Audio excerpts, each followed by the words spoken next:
Retour sur le plateau de TV Finance, il est 9h01 et on va s'intéresser ce matin à la bourse de Francfort et plus précisément au DAX avec vous, Éric Seban. Bonjour. Bonjour. Vous êtes trader, formateur et coach.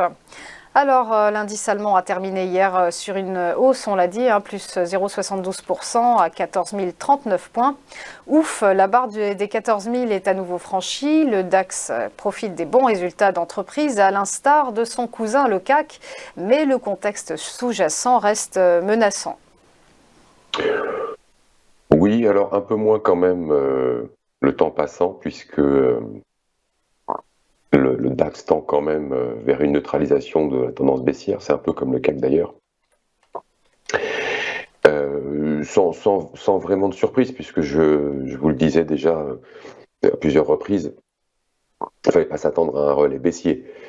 Pour le moment en tout cas, les choses se confirment dans ce sens. Bon, on a évoqué à plusieurs reprises les raisons pour lesquelles on ne devait pas attendre de relais haussier, et encore moins de relais baissier, enfin de relais baissier, mais encore moins de relais haussier. Notamment le fait que les gérants sont protégés, ont renouvelé leur protection à base d'options. Donc les acteurs long terme, les investisseurs long terme, n'étaient pas et ne sont toujours pas vulnérables au trou d'air. C'est la raison pour laquelle finalement à chaque fois qu'il y en a un, ça résiste, et puis surtout que nous avons un rebond très fort à l'instar de la semaine dernière. Et c'est vraiment toujours la spéculation qui occupe le devant de la scène, qui anime les échanges. Et on peut constater sur les graphiques que je vous ai envoyés que ça se fait avec beaucoup de régularité, puisque tous les niveaux que je vous ai communiqués ces dernières semaines, ces derniers mois, ont été parfaitement touchés et ont provoqué à chaque fois des réactions rapides, voire très rapides et d'amplitude. Donc là, on a de la régularité, on travaille avec finalement des mouvements très scolaires. La tendance baissière tend à se neutraliser et maintenant on peut avoir une évolution qui va se faire dans un canal si on prend un petit peu de hauteur. C'est pour ça que je vous ai mis le graphique en données hebdomadaires, parce qu'on voit un petit peu mieux, ça lisse un peu le bruit du graphique daily.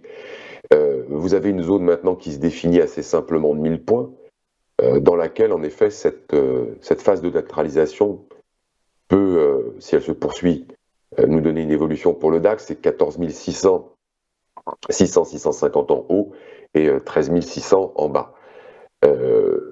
Alors, c'est pour l'instant en tout cas le chemin que ça prend. Ça va dépendre évidemment des nouvelles qui vont venir amener peut-être un peu d'animation ponctuelle, comme ça s'est produit d'ailleurs encore lundi. Donc les mouvements se font et se défont rapidement parce qu'il n'y a pas beaucoup de densité. Si les acteurs long terme sont éloignés, sont dans l'attente parce qu'ils sont protégés, donc ils attendent que cette phase se termine.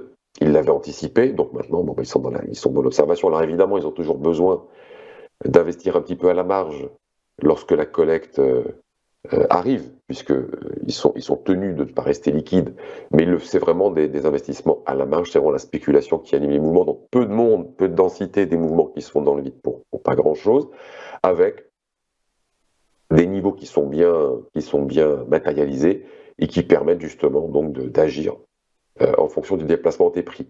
Donc si on s'installe à un moment dans cette phase de neutralisation de la tendance baissière, on peut avoir cette évolution pendant un moment dans cette zone de 1000 points.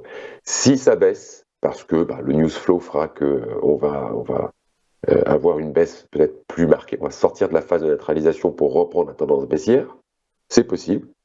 Dans ces cas-là, le dernier support à envisager, ça va être 13 130. 13 130, c'est le gros support sous lequel il ne faut pas passer, parce que sinon après c'est 1000 points de vide, jusqu'à 12 130. Donc là on s'installerait dans quelque chose qui serait vraiment pas bon du tout, et je pense que de toute façon ce niveau de 13 830 sera forcément... beaucoup de tentatives de le préserver seront menées, avec d'autres niveaux avant, mais les gros niveaux sous la zone 13 600 sont ceux-là. Et puis au-dessus, à la hausse, si jamais ça veut sortir de la zone neutre par le haut, alors ce sera toujours 14 600, 650 qui est la zone à franchir, celle qui a fait résistance ces derniers temps. On l'avait identifié, on avait commenté ça depuis longtemps, on a fait une incartade, puis on est revenu directement en dessous très rapidement. Et puis au-dessus, si ça veut poursuivre au-dessus de 14 650, il reste 15 160. Alors déjà, en franchissant 14 650, on va avoir, alors sur le plan de chartiste uniquement, hein, c'est pas, mais ça reste quand même sur le plan de chartiste, la mise en place, donc la sortie de la phase neutre et potentiellement la mise en place d'une tendance haussière. Je dis la mise en place parce qu'il faudra bien sûr, si on y va, affiner l'analyse en le contexte et la façon dont les choses se sont mises en place. Mais en tout cas, sortie de la phase neutre par le bas, sortie de la phase neutre par le haut, c'est tout à fait possible. Et en attendant que tout cela se précise, se décide, parce que finalement, maintenant, on est rentré dans une zone d'incertitude, enfin pas d'incertitude, pardon, excusez-moi, je suis un peu malade, donc je suis pas très en forme, dans cette phase d'indécision, voilà. Quand on en sortira, on le constatera. Et d'ici là, pour travailler en swing, on peut tout à fait travailler le haut de la zone 14 650 en prenant des positions à la vente pour jouer le bas de la zone 13 580 et puis acheter le bas de la zone potentiellement parce que c'est pas très risqué dans le sens où, encore une fois, le relais baissier, pour l'instant, on n'a pas d'indications qui peuvent nous amener à entrevoir un relais baissier, exactement comme ces dernières semaines, donc avec évidemment des stops juste au-dessus de 14 650 si on vend et de 13 580 si on achète. Merci beaucoup, Eric Seban.